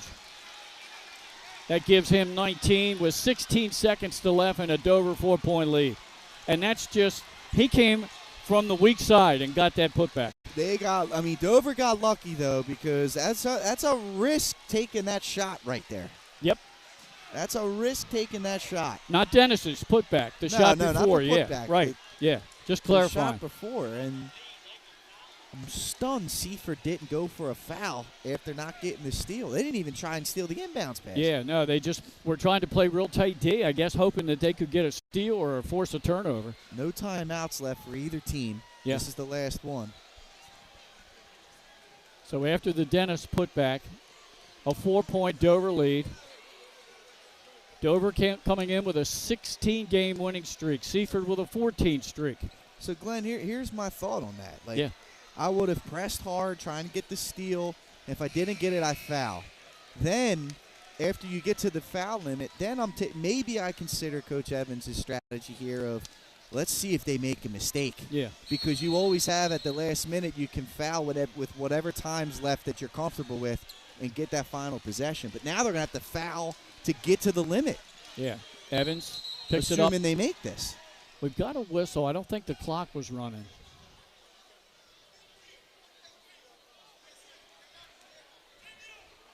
.8 seconds. There okay. They must have started it a little too soon. Yeah, Evans hadn't touched the ball yet. He was letting it roll up the floor. Now Taylor Brown runs down across midcourt over on the left wing. Evans into the paint, kicks it out, stolen.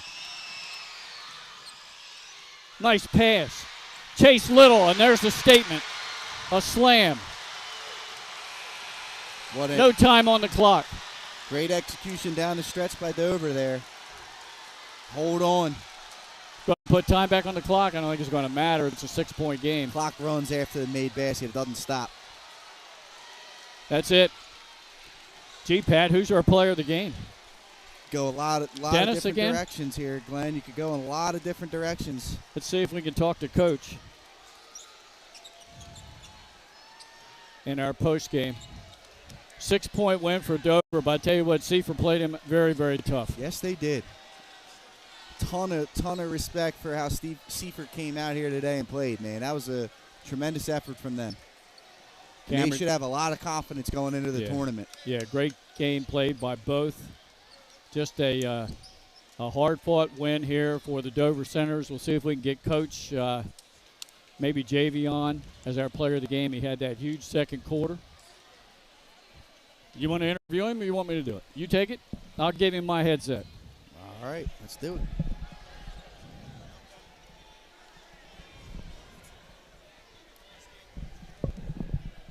Here we go. We're joined by Coach Stephen Wilson here from Dover. And, Coach, you decompress. You take a deep breath, man. Talk us through those last that last minute or so. You were up 10, 8-0 run by Seaford to close this thing with 2, and you guys obviously finish on the 4-0 run. I didn't think Seaford was going to come in and lay down today. They're a good ball club. We played them a couple times, so we're thinking everybody's going to come in and give us their A game. So what we're doing right now is just trying to figure out how we can win a basketball game. We're not worrying about style points. Wasn't our best game, but in a championship environment, you got to do those championship type of things. And I thought we rebounded well down the end. I thought we executed down the end to certain points. A couple plays we didn't execute, but I'm happy for our outcome. Bottom line is these kids got another conference, another division championship. One thing that really stands out about your program is the focus and intensity. There's never a lapse in it. We saw a couple of quick, easy baskets off Kareem Jackson Dixon's outlet passes. So talk a little bit about, is that a coaching point? Is that a program point that we're going for 32, no lapses at all? Yes, and a lot of the times we prepare for 5 minutes of overtime as well, but we're looking because it's a lot of people up top right now that are doing things, so we're thinking like we can get our dogs out in transition. So we have so many good athletes, so instead of us dribbling the basketball, we think we can pass the basketball down. So, we need to work on that a little bit. But, the guys, man, it's a good ball team, man. We're a good ball team, man. Gave the people a good show, and we got another division conference championship, man, so I'm happy about that. Absolutely, Coach. And obviously you've run the table so far in state. Your lone loss was to Bergen Catholic. Well, what's kind of the talking point as you head into this tournament right now to keep this thing going and finish it off the way that I know that your program wants to? Respect. Absolutely. Love it. Love it. There you go, Coach coming in. Javion Dennis going to hop in with us here, our player of the game. Javion, this atmosphere, man, it doesn't get much better than this. Talk a little bit about what that atmosphere was like here in that fourth quarter down the stretch. I saw a lot of emotion from you. Hey, it's been like that all my 3 years. So that atmosphere, my family here, my friends here, this is supporting every time. I told it's going to be a good matchup. I told my guys beginning of the game it's going to be a good matchup. So today, everybody here, was just good motivation. I was here making my shots. I hope my team is winning this game. Absolutely. Well, you guys got the 10-0 run between the end of the third quarter, beginning of the fourth quarter. You were in control for most of it.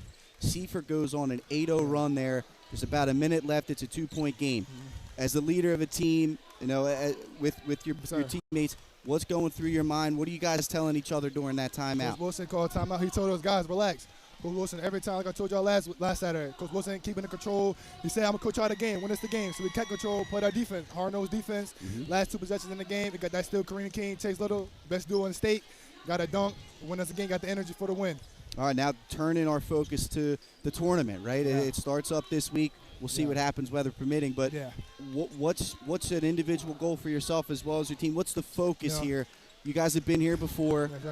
Talk us through what you're looking through. Me personally, I went 3 for 13 that game, my finals run. So like I told before beginning of the year, I need to get back for my guys, my coaches. I told them we'll get a ring last year. So this year I got to make up for my guys, win this game for coaching. Coach Wilson deserved that. Coach of the year, he deserved that coaching award.